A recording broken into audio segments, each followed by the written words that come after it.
Gloire au Seigneur. Avant de partager la table du Seigneur, nous allons partager la parole de Dieu.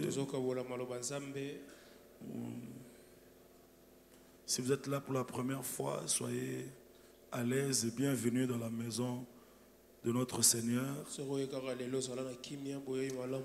Et à la fin de ce culte, nous allons très bien vous recevoir. Nous allons lire Genèse chapitre 31. Genèse 31. Nous disons merci au frère Exaucé Moussanda pour la grande célébration du 1er septembre. C'était extraordinaire avec tout son groupe. Le frère Exaucé est un grand leader. Il dirige un groupe de beaucoup de personnes. Et le premier, nous étions honorés par leur prestation. C'est ce qui a même motivé pour qu'on puisse avoir beaucoup de dons. Que Dieu te bénisse. Est-ce qu'on peut l'apprécier aussi?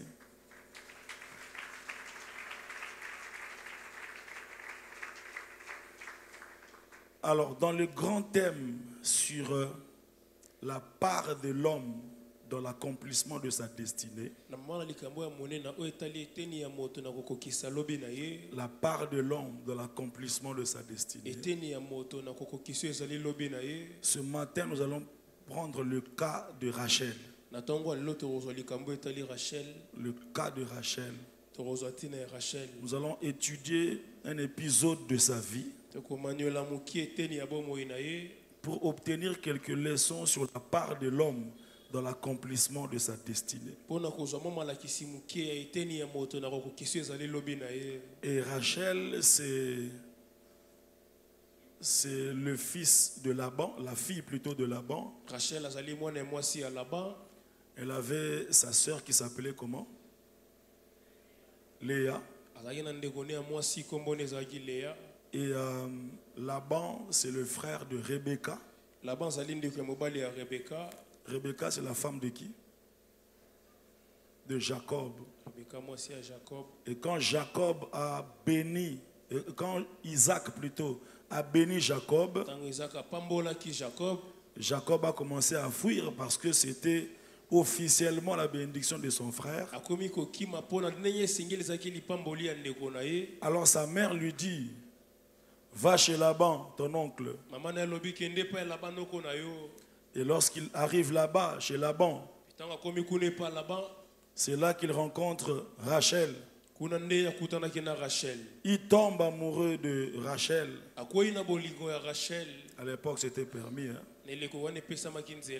Et donc, Laban lui dit: tu vas travailler. Déjà, il travaillait déjà. Mais il dit: si tu veux avoir ta femme, il faut travailler. C'est aussi une leçon de la vie. Hein? Tu veux avoir une femme, fais quoi? Va travailler d'abord. Le travail te placera devant plusieurs possibilités. Dès que tu commences à travailler, mon frère, on parler la langue, on parler français, on parler mais si tu travailles,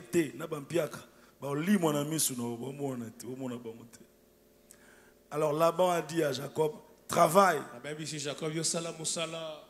Il travaille pendant 7 ans. Laban lui dit: ok. Maintenant, mariage, cérémonie. Le matin, il se rend compte que ce n'était pas Rachel. Mais j'ai travaillé pour Rachel. Laban lui dit: non, non, non. Dans notre coutume, la deuxième ne peut pas aller avant la première. Si tu tiens à voir Rachel, travaille encore. Alors Jacob travaille encore. Ça fait 14 ans de boulot. Avant il avait travaillé, il a eu Léa. La Bible dit que Léa n'était pas aimée. Mais Léa a été imposée par son père. Vous savez, dans la dynamique de la vie, il y a aussi l'imposition du père. Là où les hommes t'ont disqualifié, le père peut t'imposer. Le père peut t'imposer. Léa ne savait même pas qu'elle allait entrer dans ce mariage. Elle s'est préparée pour le mariage de sa sœur. Elle était même à la cuisine pour le mariage de sa sœur. Mais elle est surprise de constater que le matin, le mariage pour lequel elle travaillait était son mariage. Ah, que Dieu te surprenne comme Léa au nom de Jésus. Alléluia. Amen. Et donc, 14 ans de boulot. Plus 6 ans où il était avant. Il a fait 20 ans dans la maison de Laban. Avec 2 femmes. Et c'est Léa qui avait des enfants. Rachel n'avait pas encore d'enfants. Et après 20 ans, Jacob se décide de quitter la maison de Laban pour partir faire sa vie avec ses épouses. Maintenant, c'est l'épisode où ils sont en train de partir là qui nous intéresse. C'est là qu'on va retirer une leçon importante dans la marche vers la destinée. Quelqu'un dit un bon amen. Alors donc Genèse 31, le verset 20, la Bible dit, et Jacob trompa Laban. Merci. Pendant que tu te lèves comme ça, tu es en train d'être guéri de la maladie. Nous sommes une église de jeunes, il ne faut pas qu'il y ait des problèmes de dos, de courbatures.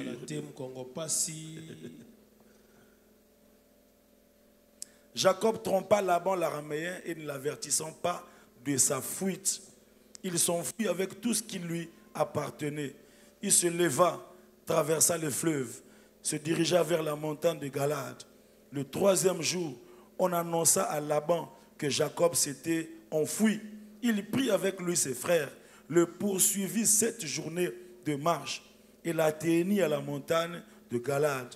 Mais Dieu apparut la nuit en songe à Laban l'araméen et lui dit, garde-toi de parler à Jacob, ni en bien, ni en mal.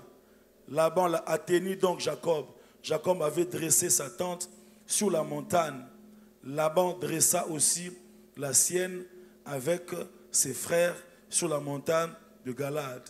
Alors Laban dit à Jacob, qu'as-tu fait? Pourquoi m'as-tu trompé et amènes-tu mes filles comme des captives par l'épée? Pourquoi as-tu pris la fuite en cachette? M'as-tu trompé et ne m'as-tu point averti? Je t'aurais laissé partir au milieu des réjouissances et des chants, au son du tambourin et de la harpe. Tu ne m'as pas permis d'embrasser mes fils et mes filles. C'est en insensé que tu as agi. Ma main est assez forte pour vous faire du mal, mais le Dieu de votre père m'a dit hier, garde-toi de parler à Jacob, ni en bien, ni en mal. Vous voyez, pendant que Dieu parlait comme ça à Laban, Jacob ne le savait pas.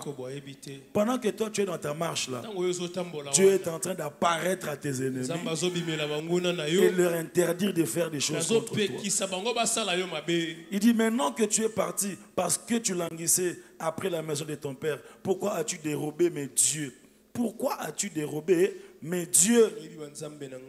Jacob répondit à Laban, j'avais de la crainte à la pensée que tu m'enlèverais peut-être tes filles. Mais périsse celui auprès duquel tu trouveras tes dieux en présence de nos frères. Examine ce qui t'appartient chez moi et prends-les. Jacob ne savait pas que Rachel les eut dérobés. Laban entra dans la tente de Jacob, dans la tente de Léa, dans la tente des 2 servantes. Il ne trouva rien. Il sortit de la tente de Léa. Il entra dans la tente de Rachel. Rachel avait pris les téraphim, les avait mis sous le bas du chameau et s'était assise dessus. Laban fouilla toute la tente et ne trouva rien. Elle dit à son père, que mon Seigneur ne se fâche point si je ne puis me lever devant toi, car j'ai ce qui est ordinaire aux femmes. Il chercha et ne trouva point de téraphim. Jacob s'irrita et querella Laban. Il reprit la parole et lui dit, quel est mon crime, quel est mon péché, que tu me poursuives avec tant d'ardeur? Quand tu as fouillé tous mes effets, qu'as-tu trouvé des effets de ta maison? Produis-le ici devant mes frères et tes frères, et qu'ils prononcent entre nous deux. Voilà 20 ans que j'ai passé chez toi. Tes brebis et tes chèvres n'ont point avorté. Je n'ai point mangé les béliers de ton troupeau. Je ne t'ai point rapporté des bêtes déchirées. J'en ai payé les dommages. Tu me redemandais ce qu'on me volait du jour et ce qu'on me volait de nuit. On peut s'arrêter là en acclamant très fort la parole de Dieu. Père, parle à nos cœurs, interprète toi-même cette parole dans nos vies et surtout, aide-nous à la mettre en pratique au nom de Jésus. Amen. Bien-aimés, je n'aurai pas le temps ici de parler sur la destinée, le destin et tous ces éléments-là. Mais je peux dire en un mot, c'est que par rapport à tout ce qui est destin, c'est-à-dire le plan de Dieu pour notre destinée, il y a deux tendances sur la terre. Le premier tendance, ce sont ce qu'on appelle les fatalistes.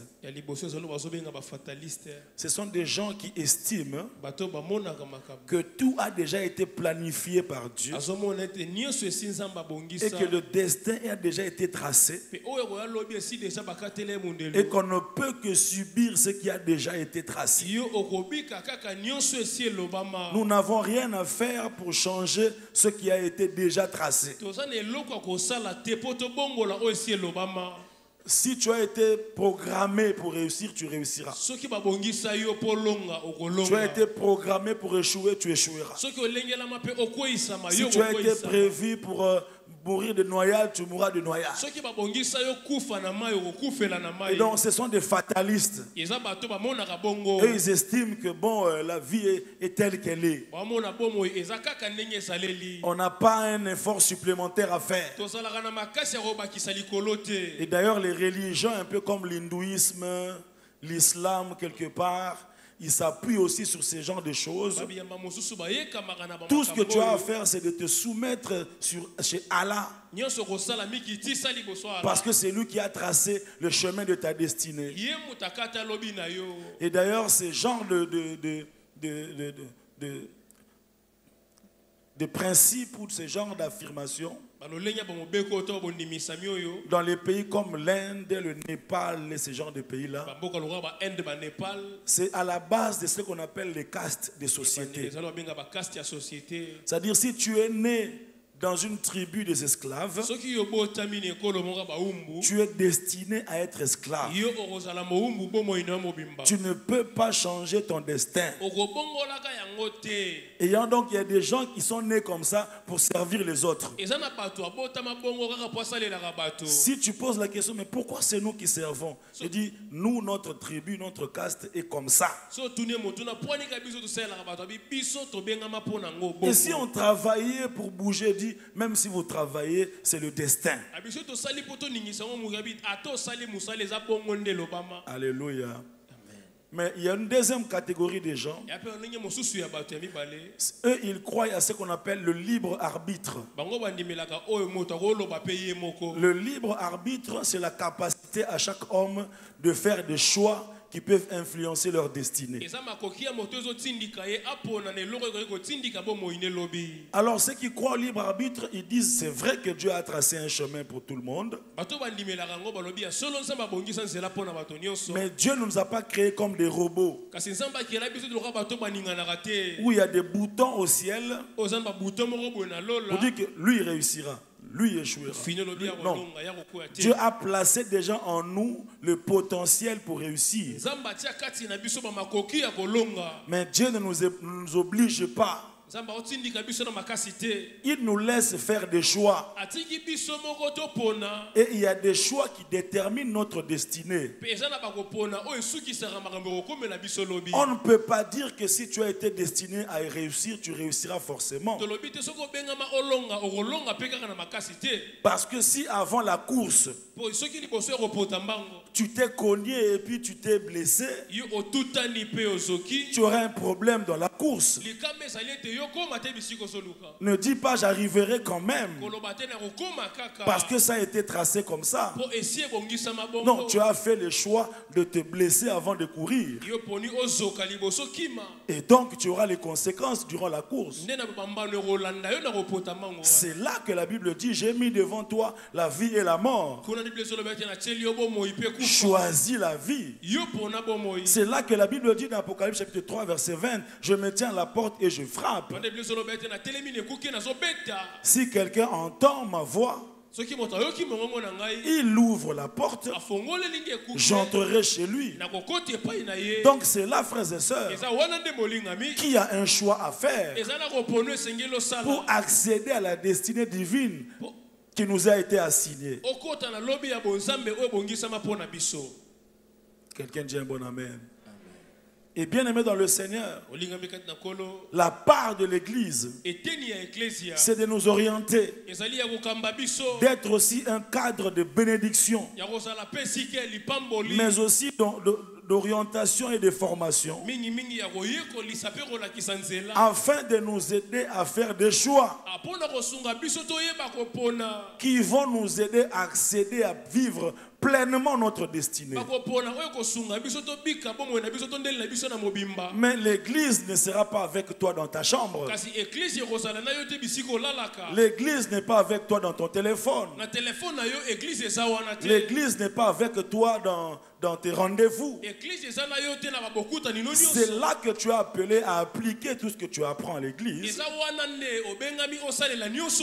afin que cela puisse orienter ta destinée dans une direction comme dans une autre. Vous savez, parfois je reçois des gens, des rapports, tout ça. Frère Nabino, vraiment, frère Nabino. Tu vois, quand quelqu'un insiste, frère Nabino, ça dit, ah, culpabiliser, yo. Frère Nabino, pensa. Frère Nabino, vraiment. Frère Nabiso, ngana tera awa. Est-ce que c'est tera que boso ba nyongo ba to bo futate. Ngana tera bo futa nyongo. Ya ke ça la choix na e ya ko futa nyongo te. Yo ko funda une église. Songa lo bana voisin na o. Fais attention avant de ko funda moto lo bana. Alléluia. Amen. Amen, amen. Amen. Sœur Nabino, ye moko a décidé la ta robe wana ake nango bongo na fête wana.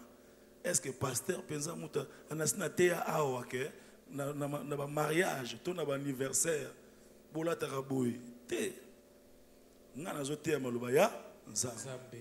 Yo ko appliquer ngo na vie na yo.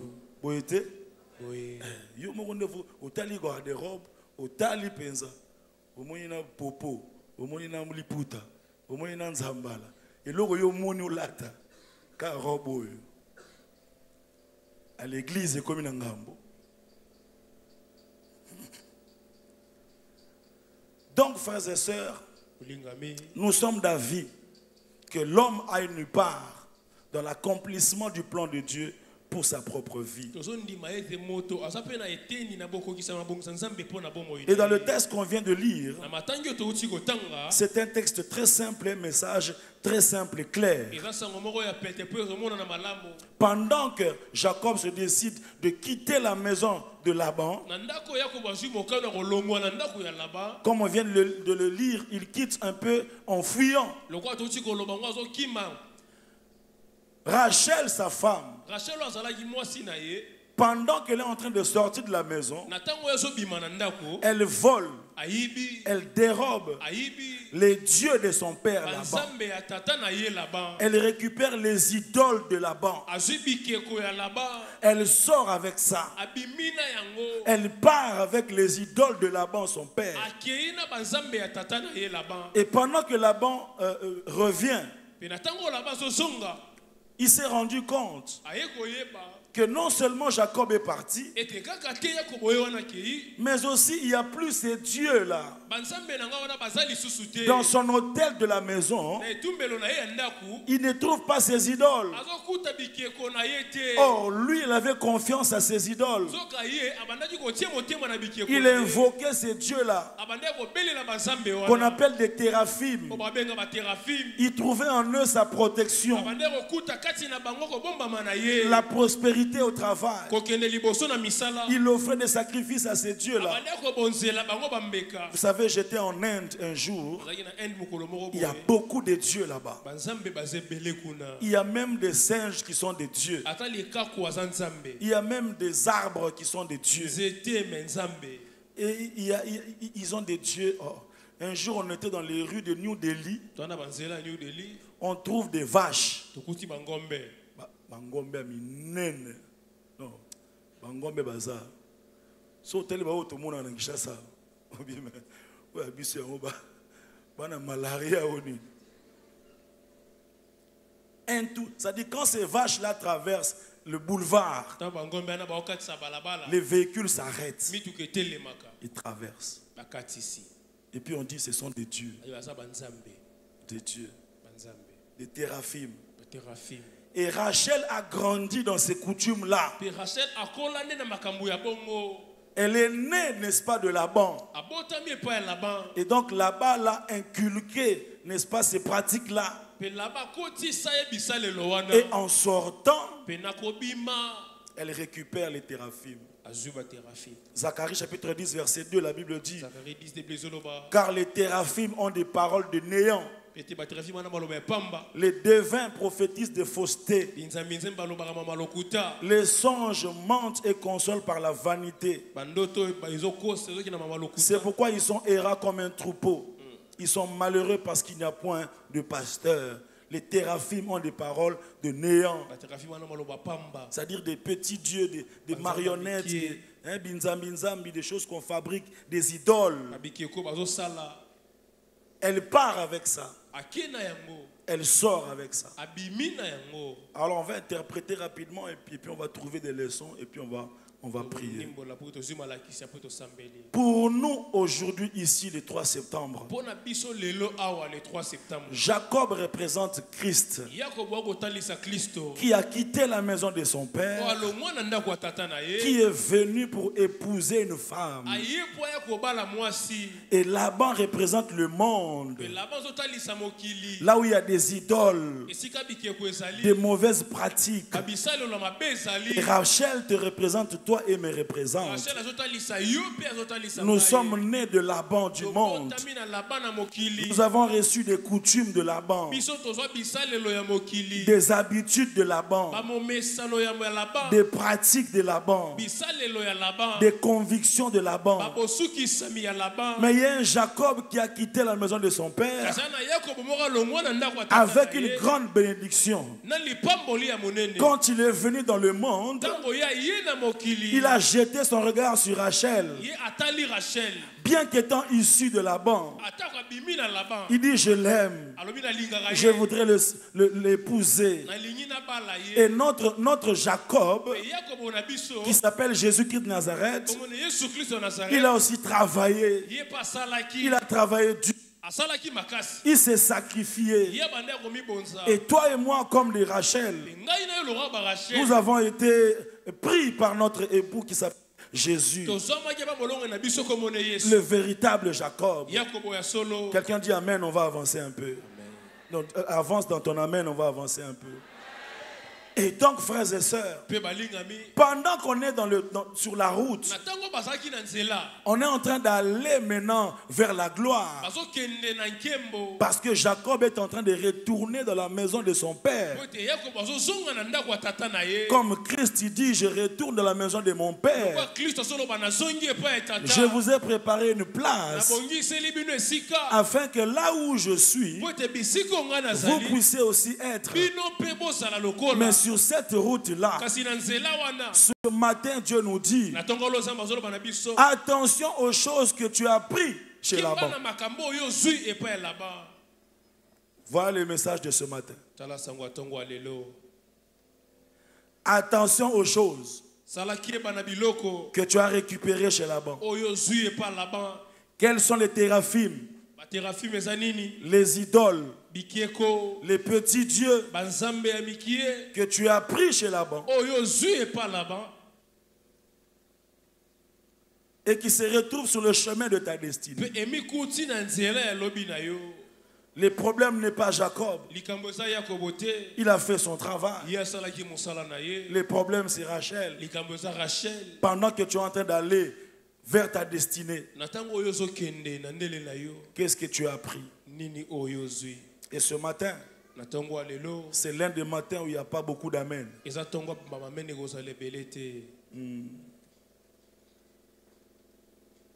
Alors, en faisant cela, frères et sœurs,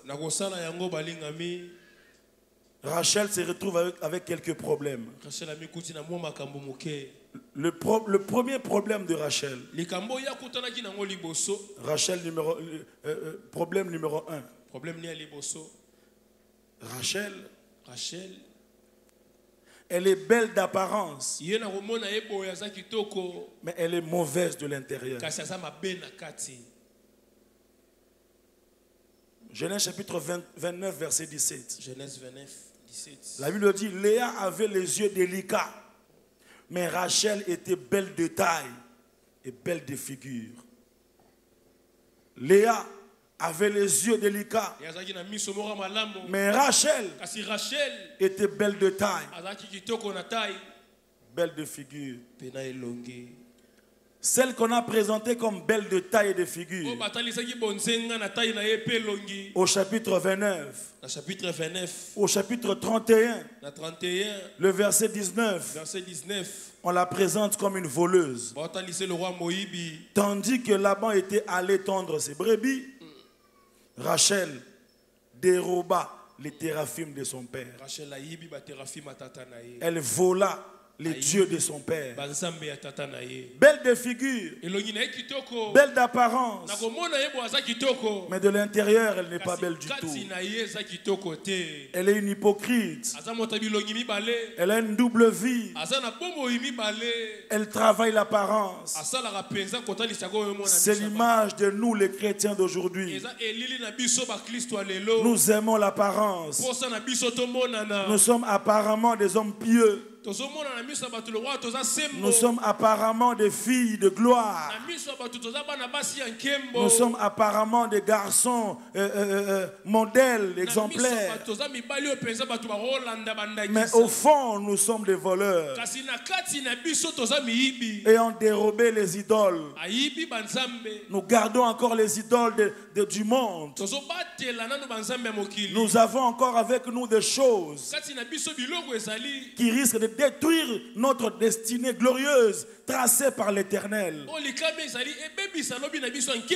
Bien-aimé dans le Seigneur, l'apparence de Rachel lui a donné son mariage, mais son caractère lui a donné la mort.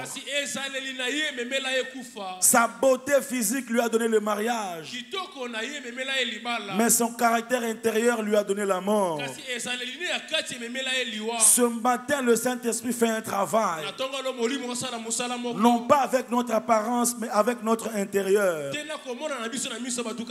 Ce matin, cette parole vient comme un miroir pour nous montrer ce que nous sommes réellement. et nous pousser à cesser de mener une vie d'apparence. Lorsque tu vois Rachel, elle brille. Elle a un merveilleux sourire. Quand Rachel fait sa publication, elle a 10 000 likes. Elle a des commentaires du genre, oh waouh, quelle beauté. Et puis Rachel répond, c'est la grâce de Dieu. C'est l'apparence. Et puis dans le fond, plein d'idoles, des théraphim, de mauvais caractères.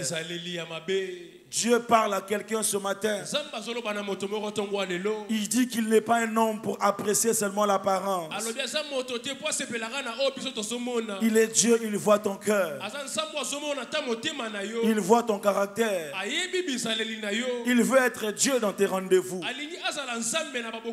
Il veut être Dieu dans tes fréquentations. Il veut être Dieu dans ton téléphone. Il veut être Dieu dans tes appels entrants et dans tes appels sortants. Il veut être Dieu dans ton WhatsApp. Il veut être Dieu dans ton TikTok. Il veut être Dieu dans ton programme de tous les jours. Il veut être Dieu dans ton langage. Il veut être Dieu dans ta vie de tous les jours. Car lui ne voit pas seulement l'apparence. Il voit le cœur. Ma soeur, ne t'appuie pas seulement sur l'apparence pour épouser un frère.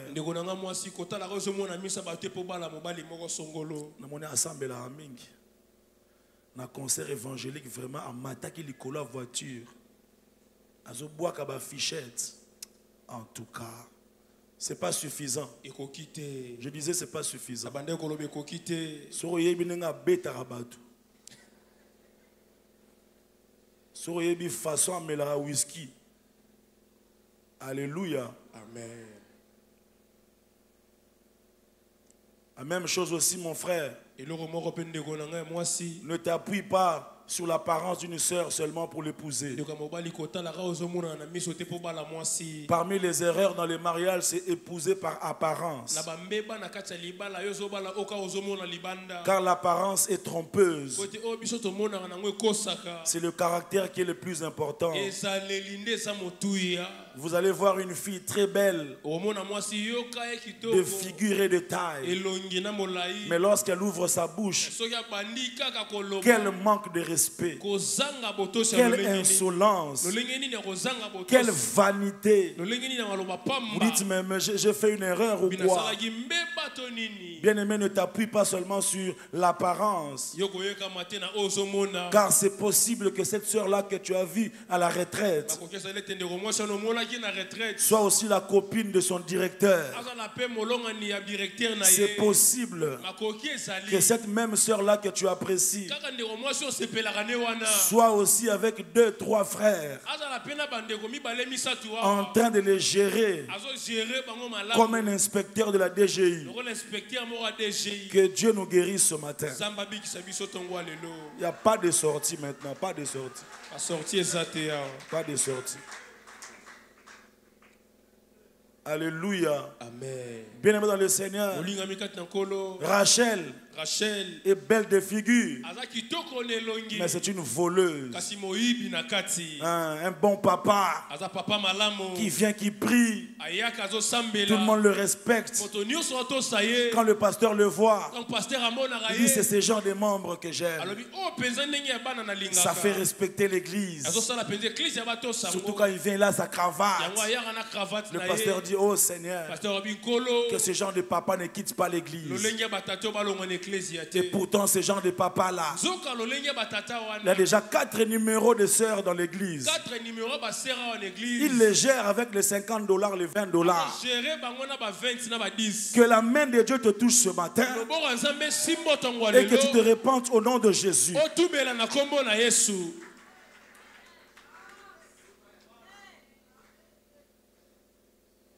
Belle d'apparence, mais voleuse. Deuxième problème de Rachel. En prenant les idoles de son père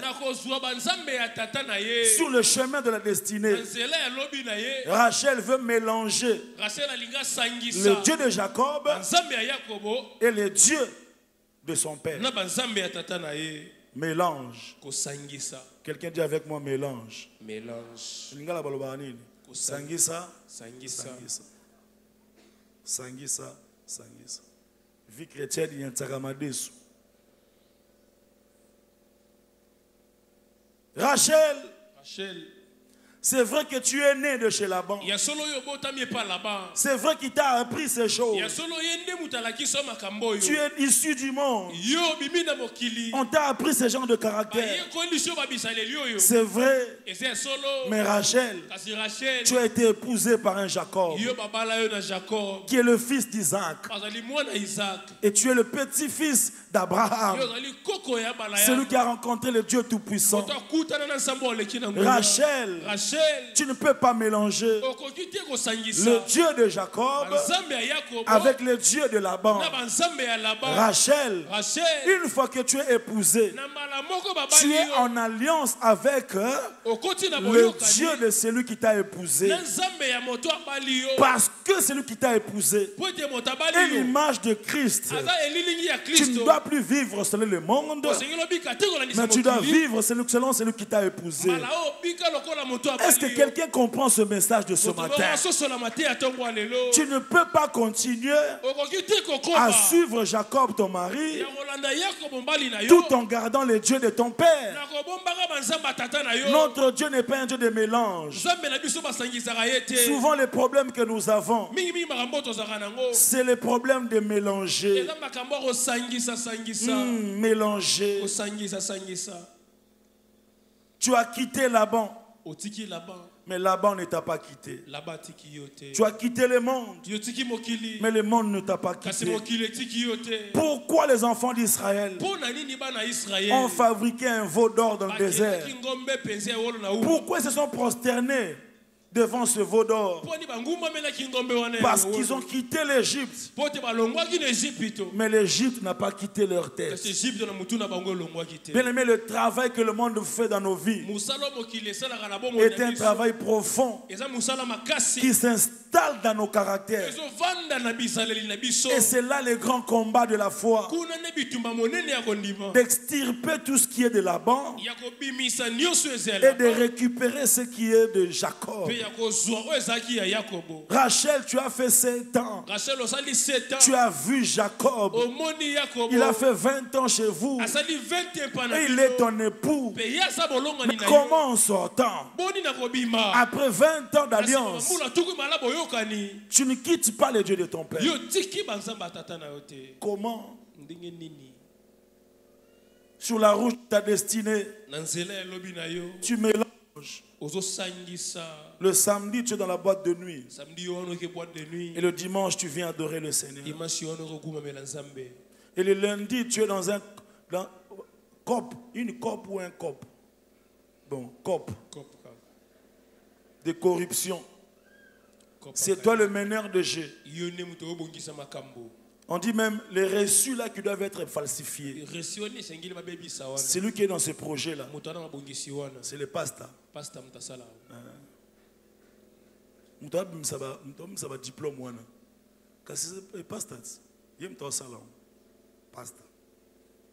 Mélange. Ce matin, Dieu te dit, à un certain degré, ta destinée est aussi entre tes mains. Je dis bien à un certain degré, ta destinée est aussi entre tes mains. Demain, aujourd'hui, nous allons prier que le Seigneur nous ramène dans la chaleur de sa présence. Car il a dit dans sa parole, tu dois être soit chaud, soit froid. Si tu es tiède, je te vomirai. Notre Dieu n'est pas un Dieu de mélange. Notre Dieu n'est pas un Dieu de mélange. Ou bien tu es chrétien, ou bien tu ne l'es pas. Tu n'es pas obligé de mélanger. 1 Roi chapitre 18. verset 21. La Bible dit, alors Élie s'approcha de tout le peuple et dit, jusqu'à quand clocherez-vous de deux côtés? Le peuple était en train de clocher de deux côtés. Vous voyez la cloche, hein? Ils sont en train de clocher de deux côtés. Si l'Éternel est Dieu, allez auprès de lui. Si c'est Baal, allez auprès de lui. Le peuple n'a pas répondu. Ça signifie que le peuple n'avait pas de position fixe. Ils allaient chez Baal, ils allaient chez Dieu. Malheureusement, c'est le cas pour nous. Quelqu'un qui prie ici, en même temps qu'il va aussi consulter. Et puis on lui dit ce n'est pas mauvais. Maman on a monaka. Il y a monaka. Ils ont qui cité monaka. Ils ont donc à zoa. Babilo ka chaka wana zaranonka babilo ba matiti moka bo maison na ngo logote. D'ailleurs il peut kuta sambela rapé. Au monde n'a pas dans la Bible pembeni. Maman on a monaka. Ozo lukanzamba sa na vie na yo to lingi maman on a monaka ndia sala. Pona. Bien-aimé dans le Seigneur, soit les idoles, soit le Dieu de Jacob.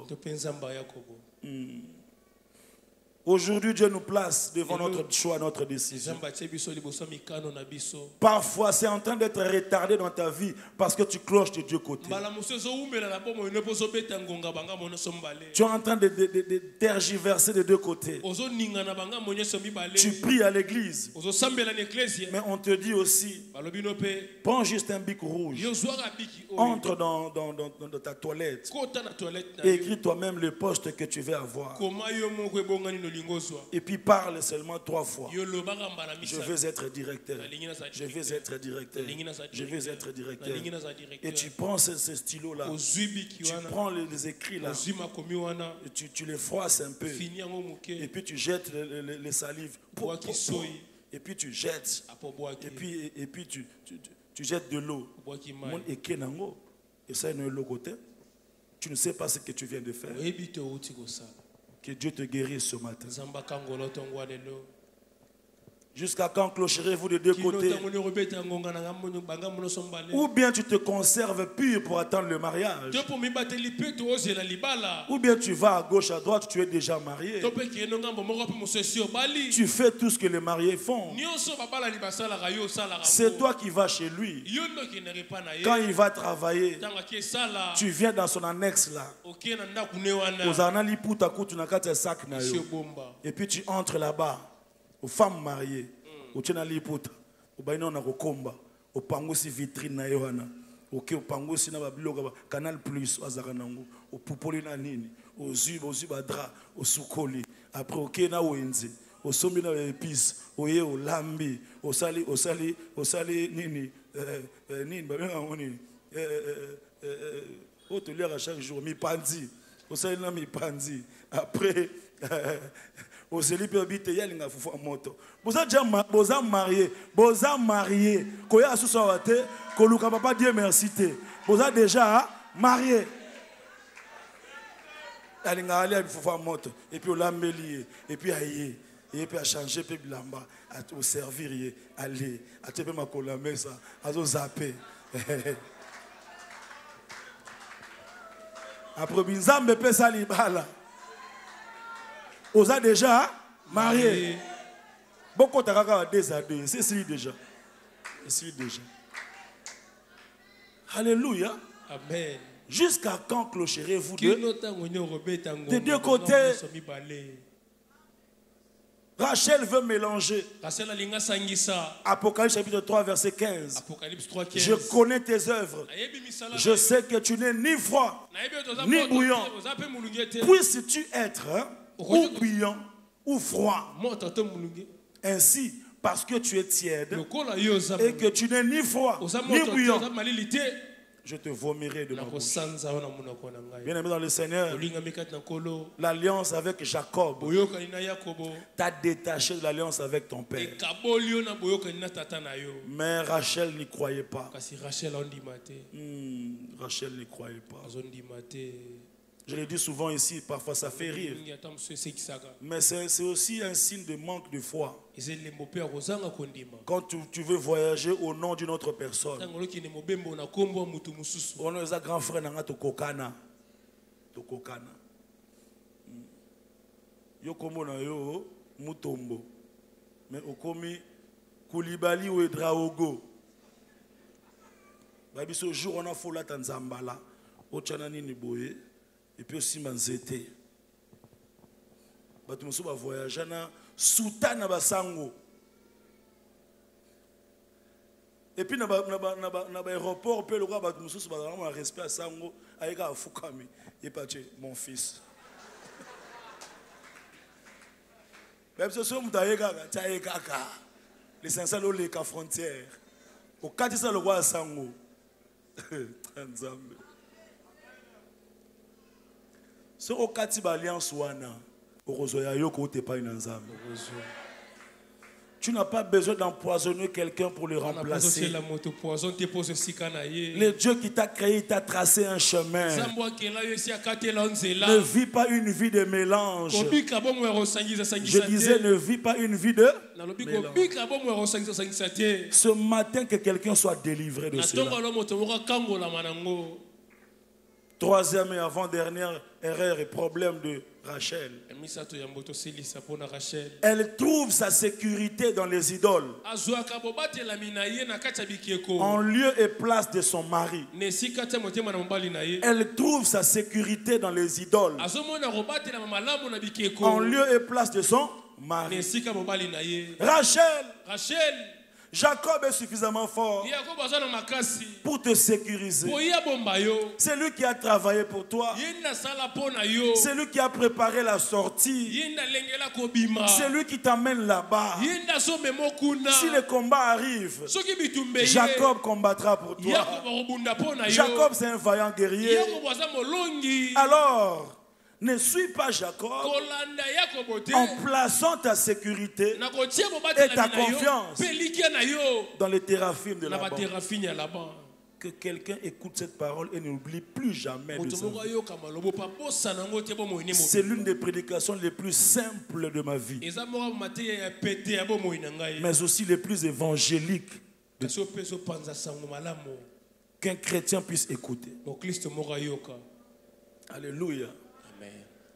Comment tu peux être avec Jacob, celui qui combat avec l'ange durant toute la nuit, et puis placer ta confiance sur un morceau de bois? Les idoles, les téraphimes, c'est quelqu'un qui est allé un jour dans une forêt, qui a coupé un morceau de bois, qui l'a taillé et qui l'a placé devant lui, et puis qui commence à dire: c'est mon Dieu. Jésus est notre Jacob. Il a quitté la maison de son père pour venir nous épouser. Nous sommes sur le chemin du ciel. Il nous a dit qu'il va nous sécuriser. En son nom, tout genou fléchit. En son nom, les démons tombent. Ne mélange pas Jésus avec les fétiches. Ne mélange pas Jésus avec les mauvaises pratiques. Si les autres obtiennent des promotions par l'impudicité, toi tu auras la promotion par le nom de Jésus. Comment tu peux donner ton corps pour avoir 16 sur 20? Franchement, on a vraiment un choix. On a un choix. On a un choix. On a un choix. On a un choix.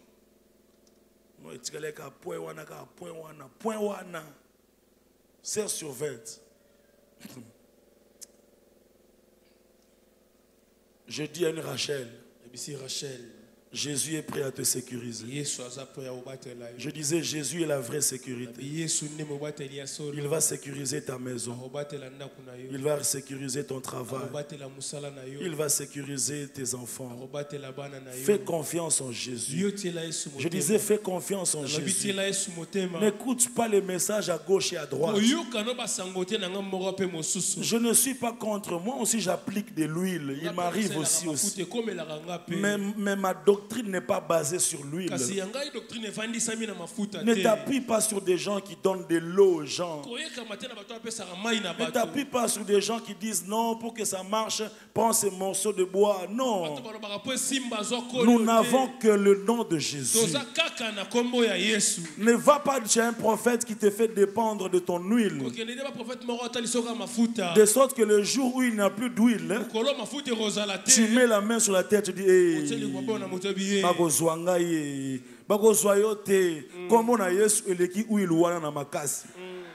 quelqu'un dit un grand amen. Amen.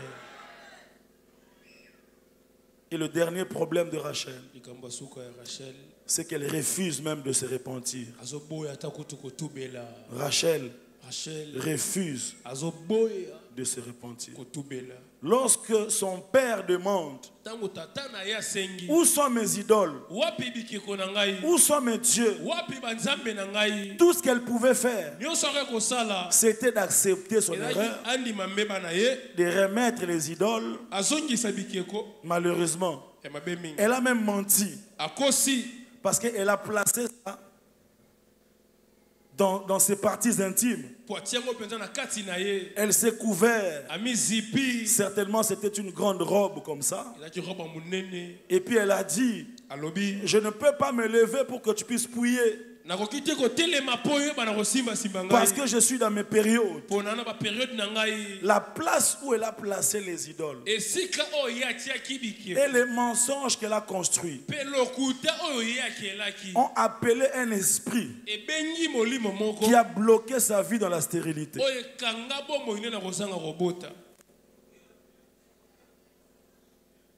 Tout ce qu'elle pouvait faire, c'était de se repentir. Tu ne sais pas ce que tu bloques en restant dans cette position-là.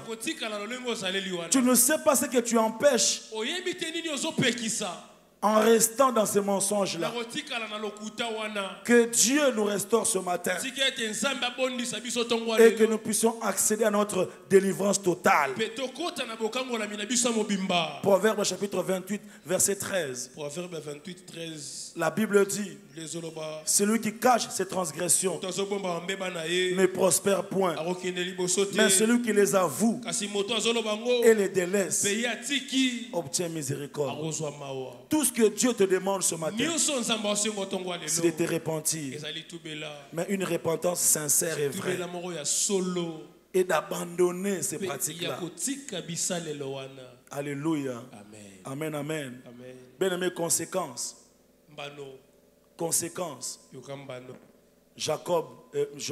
Rachel plutôt. Rachel est morte sur le chemin. Elle n'est pas arrivée. Elle est décédée sur le chemin.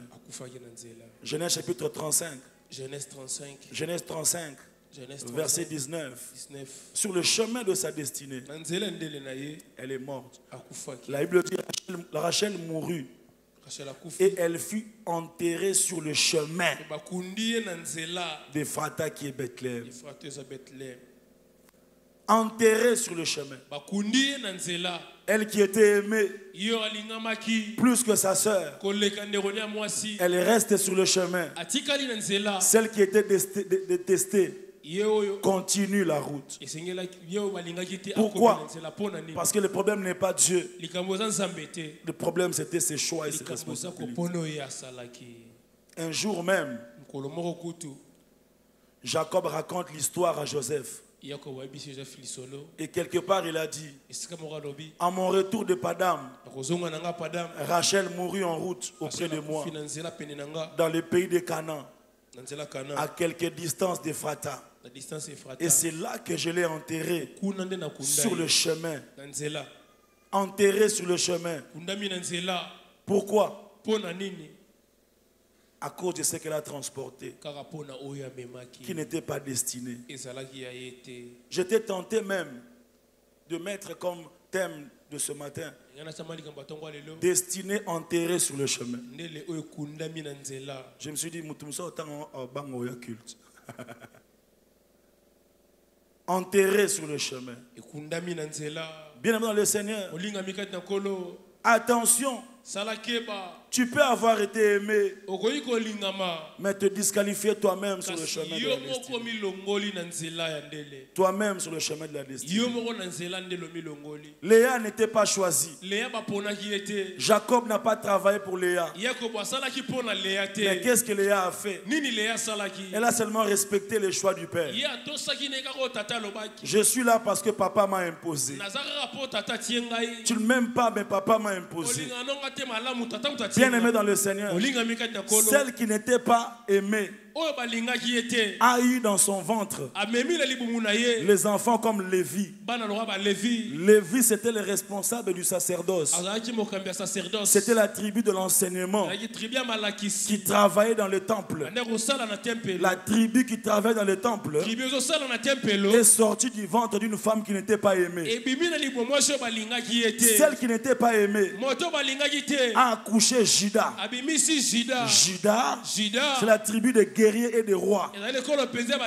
De sorte que quand Jésus est venu, il n'a pas choisi la tribu, la lignée de Rachel. Il a choisi la tribu de celle qui n'était pas aimée. Dans son ventre, le ciel a décidé, dans sa souveraineté, de placer les rois et les guerriers. Je disais à une Rachel, c'est possible que tu transfères ta gloire à quelqu'un qui n'était pas qualifié, parce que toi, tu transportes les idoles au lieu de croire au Dieu de Jacob. Bien aimé dans le Seigneur, celle qui était aimée est morte sur le chemin, mais celle qui n'était pas aimée a été enterrée au même endroit que son mari. Je conclus en lisant Genèse chapitre 49 verset 29. Genèse 49, 29. Il donne l'ordre. Là c'est Jacob qui fait le choix. Au verset 29 du chapitre 49 de Genèse, la Bible dit, il leur donna cet ordre. Je vais être recueilli auprès de mon peuple. Enterrez-moi avec mes pères dans la caverne qui est au champ d'Ephron, les Essiens. Verset 30. Dans la caverne du champ de Macpéla, vis-à-vis de Mamré.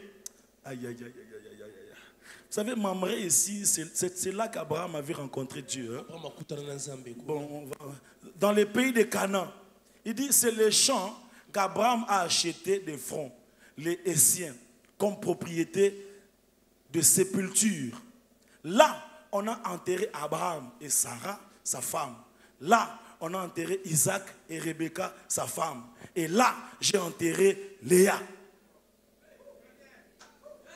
Celle qui n'était pas aimée, celle qui était rejetée, jusque dans son éternité. Elle se trouve là où il y avait Sarah, là où il y avait Abraham, là où il y avait Isaac, là où il y avait Rebecca, là où il y avait tous ces grands-là. Là, normalement, officiellement, il devait avoir Rachel là-bas. Mais à cause des idoles, à cause des dieux qu'il a dérobés, à cause des pratiques du monde, qu'il n'a pas lâché, elle est restée sur le chemin. Et celle qui était disqualifiée a été qualifiée.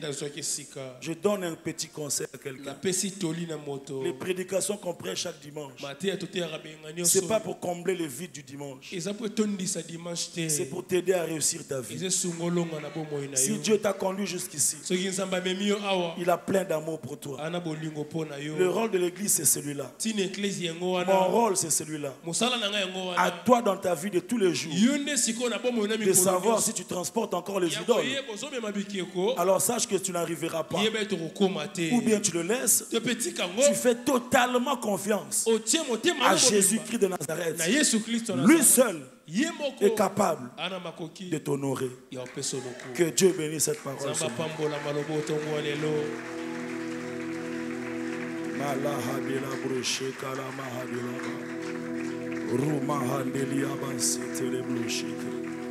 Zema handelia brashe kalababa.